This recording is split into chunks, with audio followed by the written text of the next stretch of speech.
The Purpose Driven Life, karya Rick Warren, diterjemahkan oleh Paulus Adiwijaya, bacakan oleh Sonardo Envantius. Hari ke-20, judul, Memulihkan Persekutuan yang Retak. Ayat untuk judul dari 2 Korintus pasal 5 ayat 18, Allah telah memulihkan hubungan kita dengannya melalui Kristus, dan telah memberikan kepada kita pelayanan untuk memulihkan hubungan. Hubungan selalu layak dipulihkan, karena inti kehidupan ialah belajar bagaimana mengasihi. Allah ingin agar kita menghargai hubungan dan berupaya untuk memeliharanya dan bukan menolaknya ketika ada keretakan, sakit hati, atau konflik. Sebetulnya Alkitab mengajar kita bahwa Allah telah memberikan kepada kita pelayanan untuk memulihkan hubungan. Karena alasan inilah, sebagian perjanjian baru ditulis untuk mengajar kita cara bergaul dengan baik satu sama lain. Paulus menulis, jika ada sesuatu yang kamu peroleh karena mengikut Kristus, jika kasih-Nya telah membuat kehidupan berbeda, jika berada dalam persekutuan roh mempunyai suatu arti bagimu, hendaklah kamu sehati sepikir, saling mengasihi, jadilah sahabat-sahabat sejati. Paulus mengajarkan bahwa kemampuan kita untuk bergaul dengan baik dengan orang lain merupakan tanda kedewasaan rohani. Karena Kristus ingin agar keluarganya dikenal melalui kasih kita satu sama lain, persekutuan yang pecah merupakan kesaksian yang memalukan bagi orang-orang yang belum percaya. Karena itu, Paulus begitu malu karena anggota jemaat Korintus terpecah menjadi golongan-golongan yang saling memerangi dan bahkan saling memperkarakan ke pengadilan. Dia menulis, hal ini kukatakan untuk memalukan kamu. Tidak adakah seorang di antara kamu yang berhikmat, yang dapat mengurus perkara-perkara dari saudara-saudaranya? Paulus terkejut bahwa tidak seorang pun di antara gereja tersebut yang cukup dewasa untuk memecahkan perselisihan itu secara damai. Dalam surat yang sama, Paulus berkata, aku menasihatkan dengan sangat, kamu harus hidup rukun satu sama lain. Jika Anda menginginkan berkat Allah atas kehidupan Anda, dan Anda ingin dikenal sebagai anak Allah, Anda harus belajar untuk menjadi pembawa damai. Yesus berkata, berbahagialah orang yang membawa damai, karena mereka akan disebut anak-anak Allah. Perhatikan bahwa Yesus tidak berkata, berbahagialah orang-orang yang cinta damai, karena semua orang cinta damai. Yesus juga tidak berkata, berbahagialah orang yang tenang, yang tidak pernah terganggu oleh apapun. Yesus berkata, berbahagialah orang yang membawa damai, yaitu orang-orang yang secara aktif berupaya menyelesaikan konflik. Pembawa damai tidak banyak karena pembawa damai adalah kerja keras. Karena Anda dibentuk untuk menjadi bagian dari keluarga Allah, dan tujuan kedua dari kehidupan Anda di bumi adalah belajar bagaimana mengasihi dan berhubungan dengan orang lain. Maka, membawa damai adalah salah satu keterampilan terpenting yang bisa Anda kembangkan. Sayangnya, sebagian besar dari kita tidak pernah diajar bagaimana menyelesaikan konflik. Membawa damai bukanlah menghindari konflik, lari dari masalah, berpura-pura masalah tersebut tidak ada, atau takut membicarakannya, sebenarnya adalah sikap pengecut. Yesus, Sang Raja Damai, tidak pernah takut akan konflik. Kadang-kadang dia memancing konflik demi kebaikan semua orang. Kadang kita perlu menghindari konflik, kadang kita perlu menciptakannya, dan kadang kita perlu menyelesaikannya. Karena itu kita harus berdoa meminta tuntutan Roh Kudus setiap saat. Membawa damai juga bukan memenuhi keinginan musuh. Selalu menyerah, bertindak seperti keset, dan membiarkan orang lain selalu menginjak-injak Anda, bukanlah apa yang Yesus pikirkan. Dalam banyak hal, Yesus tidak mau menyerah, tetap bertahan menghadapi musuh yang jahat. Bagaimana memulihkan suatu hubungan? Sebagai orang-orang percaya, Allah telah memanggil kita untuk membereskan hubungan kita satu sama lain. Berikut ini terdapat 7 langkah Alkitabiah untuk memulihkan persekutuan. Berbicara kepada Allah sebelum berbicara kepada orang tersebut. Bicarakanlah masalah tersebut dengan Allah. Jika Anda mau mendoakan konflik tersebut terlebih dahulu dan bukan menggosipkannya dengan seorang teman, Anda akan sering menemukan bahwa Allah mengubah hati Anda dan Dia mengubah orang lain tersebut tanpa bantuan Anda. Semua hubungan Anda akan berjalan lebih lancar kalau saja Anda mau lebih banyak berdoa mengenai hubungan-hubungan tersebut. Sebagaimana dilakukan Daud dengan mazmur-mazmurnya, gunakanlah doa untuk melontarkan perasaan ke atas. Beritahu Allah keputusasaan Anda. Berserulah kepadanya. Dia tidak pernah terkejut atau terganggu oleh kemarahan, luka hati, rasa tidak aman, atau emosi Anda lainnya. Jadi, beritahu dia secara persis apa yang Anda rasakan. Sebagian besar konflik bersumber dari kebutuhan yang tak terpenuhi. Beberapa kebutuhan ini hanya bisa dipenuhi oleh Allah. Bila Anda mengharapkan seseorang, seperti teman, pasangan, majikan, atau anggota keluarga, untuk memenuhi kebutuhan yang hanya bisa dipenuhi oleh Allah, berarti Anda sedang membuka diri Anda untuk rasa kecewa dan sedih. Tidak seorang pun bisa memenuhi semua kebutuhan Anda kecuali Allah. Rasul Yakobus menulis bahwa konflik kita yang disebabkan oleh karena tidak adanya doa. Dari manakah datangnya sengketa dan pertengkaran di antara kamu? Kamu mengasihi sesuatu, tetapi kamu tidak memperolehnya. Kamu tidak memperoleh apa-apa karena kamu tidak berdoa. Bukannya berharap kepada Allah, kita berharap kepada orang lain untuk membahagiakan, lalu kita menjadi marah ketika mereka gagal. Allah berfirman, "Mengapa kamu tidak datang kepadaku terlebih dulu?" Selalu mengambil inisiatif. Tidak peduli apakah Anda yang melukai atau yang dilukai. Allah ingin agar Anda mengambil langkah pertama. Jangan menunggu pihak lainnya. Hampirilah mereka terlebih dahulu. Memulihkan persekutuan yang retak begitu penting, sehingga Yesus memerintahkan bahwa hal tersebut perlu mendapat prioritas melebihi ibadah bersama. Yesus berkata, "Jika kamu memasuki ruang ibadahmu, hendak memberikan persembahan dan kamu tiba-tiba teringat akan sakit hati seorang sahabat terhadapmu, tinggalkan persembahanmu dengan segera. Pergilah kepada sahabatmu itu dan bereskan segala masalah. Setelah itu, dan hanya setelah itu, kembalilah dan kerjakan urusanmu dengan Allah." Ketika persekutuan menjadi tegang atau retak, rencanakan suatu pertemuan damai dengan segera. Jangan menunda, membuat dalih atau berjanji, "Aku akan mengurusnya suatu saat nanti." Jadwalkan sebuah pertemuan tatap muka sesegera mungkin. Penundaan hanya memperdalam rasa dendam dan membuat segalanya lebih buruk. Dalam konflik, waktu tidak menyembuhkan apapun. Waktu menyebabkan luka makin menanah. Bertindak dengan cepat juga mengurangi kerusakan rohani bagi Anda. Alkitab mengatakan dosa, termasuk konflik yang tidak terselesaikan, menghalangi persekutuan kita dengan Allah dan membuat doa-doa kita tidak dijawab. Di samping membuat kita tidak bahagia, sahabat-sahabat Ayub mengingatkan dia, sakit hati sampai mati merupakan hal bodoh yang tidak berguna untuk dilakukan, dan kemarahanmu hanya menyakiti dirimu. Keberhasilan dari suatu pertemuan damai seringkali bergantung pada pilihan waktu dan tempat yang tepat untuk bertemu. Jangan bertemu ketika Anda lelah atau tergesa-gesa atau akan diganggu. Waktu yang terbaik adalah ketika Anda berdua ada dalam keadaan yang terbaik. Bersimpati terhadap perasaan-perasaan mereka. Gunakan telinga Anda lebih banyak dari mulut Anda.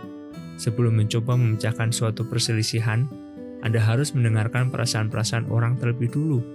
Paulus menasihati, janganlah tiap-tiap orang hanya memperhatikan kepentingannya sendiri, tetapi kepentingan orang lain juga.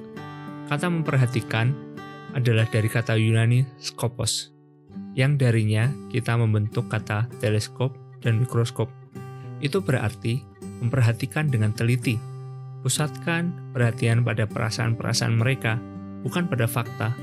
Mulai dengan simpati, bukan solusi. Jangan lebih dahulu mencoba membujuk orang untuk menceritakan apa yang mereka rasakan.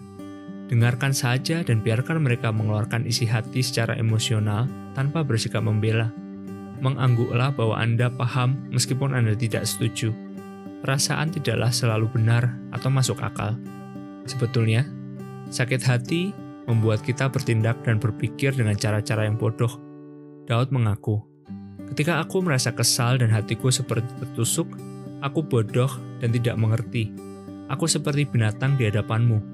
Kita semua bertindak seperti binatang terluka. Sebaliknya, Alkitab berkata, akal budi membuat seseorang panjang sabar dan orang itu dipuji karena memaafkan pelanggaran. Kesabaran datang dari kebijaksanaan, dan kebijaksanaan datang dari mendengarkan pandangan orang lain. Mendengarkan sama dengan berkata, "Saya menghargai pendapat Anda. Saya peduli dengan hubungan kita, dan Anda berarti bagi saya." Kata klisenya benar. Orang tidak peduli dengan apa yang kita ketahui sampai mereka tahu kita peduli. Untuk memulihkan persekutuan, kita harus mempertimbangkan kebimbangan dan ketakutan orang lain. Marilah kita menyenangkan hati orang lain, bukan hati kita sendiri, dan melakukan apa yang baik baginya. Dengar sabar, menampung kemarahan orang lain, khususnya jika tidak didukung bukti, merupakan suatu pengorbanan. Tetapi ingatlah, inilah yang Yesus lakukan bagi Anda. Dia menanggung kemarahan yang tanpa bukti dan menyakitkan demi menyelamatkan Anda. Karena Kristus juga tidak mencari kesenangannya sendiri, tapi seperti ada tertulis, kata-kata cercaan mereka yang mencerca engkau telah mengenai aku. Akui peranan Anda dalam konflik. Jika Anda bersungguh-sungguh dalam memulihkan suatu hubungan, Anda sebaiknya mengawali dengan mengakui kesalahan atau dosa-dosa Anda sendiri. Yesus berkata, itulah cara untuk melihat berbagai hal dengan lebih jelas. Keluarkanlah dahulu balok dari matamu, maka engkau akan melihat dengan jelas untuk mengeluarkan selumbar itu dari mata saudaramu. Karena kita semua memiliki kelemahan, Anda mungkin perlu meminta pihak ketiga untuk membantu Anda mengevaluasi tindakan-tindakan Anda sebelum bertemu dengan orang yang dengannya Anda memiliki konflik. Juga mintalah kepada Allah untuk menunjukkan kepada Anda seberapa banyak masalah yang menjadi kesalahan Anda. Bertanyalah, akukah pembawa masalahnya? Apakah aku tidak realistis, tidak peka, atau terlalu peka? Alkitab mengatakan, jika kita berkata bahwa kita tidak berdosa, maka kita menipu diri kita sendiri. Pengakuan merupakan alat yang penuh kuasa untuk rekonsiliasi. Seringkali cara kita menangani sebuah konflik malah menimbulkan luka yang lebih besar daripada masalah awalnya itu sendiri. Bila Anda memulai dengan secara rendah hati mengakui kesalahan-kesalahan Anda, hal tersebut meredakan kemarahan pihak lain itu dan membatalkan serangan-serangan mereka, karena mereka tadinya mungkin mengira Anda akan bela diri. Jangan membuat dalih atau mengalihkan tanggung jawab. Dengan jujur, akui saja setiap peran yang Anda mainkan dalam konflik tersebut. Terima tanggung jawab atas kesalahan-kesalahan Anda dan mintalah pengampunan. Seranglah masalahnya, bukan orangnya. Anda tidak mungkin membereskan masalah jika Anda sibuk mencari siapa yang bertanggung jawab. Anda harus memilih salah satu. Alkitab berkata, jawaban yang lemah lembut meredakan kegeraman, tetapi perkataan yang pedas membangkitkan marah. Anda tidak akan pernah bisa menjelaskan pikiran Anda dengan marah. Karena itu, pilihlah kata-kata Anda dengan bijak. Jawaban yang lembut selalu lebih baik ketimbang jawaban yang kasar. Ketika memecahkan konflik, cara Anda berbicara sama pentingnya dengan apa yang Anda katakan. Jika Anda mengatakan dengan cara menyerang, apa yang Anda katakan akan diterima dengan cara membela diri. Allah memberitahu kita, orang yang bijak hati disebut berpengertian, dan berbicara manis lebih dapat meyakinkan. Omelan tidak pernah berhasil. Anda tidak pernah meyakinkan bila Anda kasar. Selama Perang Dingin, kedua pihak sepakat bahwa mereka bersenjata sangat merusak, sehingga senjata-senjata tersebut sebaiknya tidak pernah digunakan. Saat ini senjata-senjata kimia dan biologi dilarang, dan persediaan senjata nuklir dikurangi dan dihancurkan. Demi persekutuan, Anda harus menghancurkan gudang senjata nuklir hubungan, termasuk mengutuk, meremehkan, membandingkan, mencap, mengejek, angkuh, dan kasar. Paulus merangkumnya seperti ini. Kalau kalian berbicara, janganlah memakai kata-kata yang kotor. Pakai sajalah kata-kata yang membina dan memberi pertolongan kepada orang lain. Kata-kata seperti itu akan mendatangkan kebaikan kepada orang-orang yang mendengarnya. Bekerja sama sebanyak mungkin. Paulus berkata, sedapat-dapatnya, kalau hal itu bergantung padamu, hiduplah dalam perdamaian dengan semua orang. Damai selalu memiliki label harga. Kadang damai harganya adalah sebesar kesombongan kita. Seringkali harganya adalah sebesar keegoisan kita. Demi persekutuan, berusahalah sekuat mungkin untuk berkompromi, menyesuaikan diri dengan orang lain, dan menunjukkan perhatian pada apa yang mereka butuhkan. Sebuah parafrase dari ucapan bahagia Yesus yang ketujuh. Kamu berbahagia bila kamu bisa menunjukkan pada orang lain bagaimana bekerja sama dan bukannya bersaing atau berkelahi, yaitu bila kamu menemukan siapa dirimu sebenarnya. dan tempatmu dalam keluarga Allah. Utamakan rekonsiliasi, bukan resolusi. Anda tidak realistis kalau mengharapkan semua orang setuju dengan segala sesuatu. Rekonsiliasi mengutamakan hubungan, sementara resolusi mengutamakan masalah. Bila kita mengutamakan rekonsiliasi, masalah akan kehilangan maknanya dan seringkali menjadi tidak relevan. Kita dapat membangun kembali hubungan meskipun kita tidak mampu menyelesaikan perbedaan-perbedaan kita. Orang-orang Kristen seringkali memiliki perbedaan pendapat yang wajar dan bisa diterima. Tetapi kita bisa berbeda pendapat tanpa marah-marah. Berlian yang sama tampak berbeda dari sudut yang berbeda. Allah menginginkan kesatuan, bukan keseragaman, dan kita bisa hidup bergandengan tangan tanpa sepakat atas semua masalah. Ini tidak berarti Anda berhenti mencari pemecahan masalah. Anda mungkin perlu tetap berdiskusi dan bahkan berdebat, tapi Anda melakukannya dalam semangat keharmonisan. Rekonsiliasi berarti Anda melupakan perbedaan pendapat itu, bukan masalahnya. Siapa yang perlu Anda hubungi sebagai hasil dari bab ini? Dengan siapa Anda perlu memulihkan persekutuan? Jangan menunda sedikit pun. Berhentilah sekarang dan bicaralah kepada Allah tentang orang tersebut. Kemudian, angkatlah telepon dan mulailah proses itu. 7 langkah ini sederhana, tetapi tidak mudah. Dibutuhkan banyak usaha untuk memulihkan sebuah hubungan. Itu sebabnya Petrus menasihatkan agar berjuang sungguh-sungguh untuk mendapatkan perdamaian. Tetapi ketika Anda mengusahakan damai, Anda melakukan apa yang ingin Allah lakukan. Itulah sebabnya Allah menyebut anak-anaknya pembawa damai.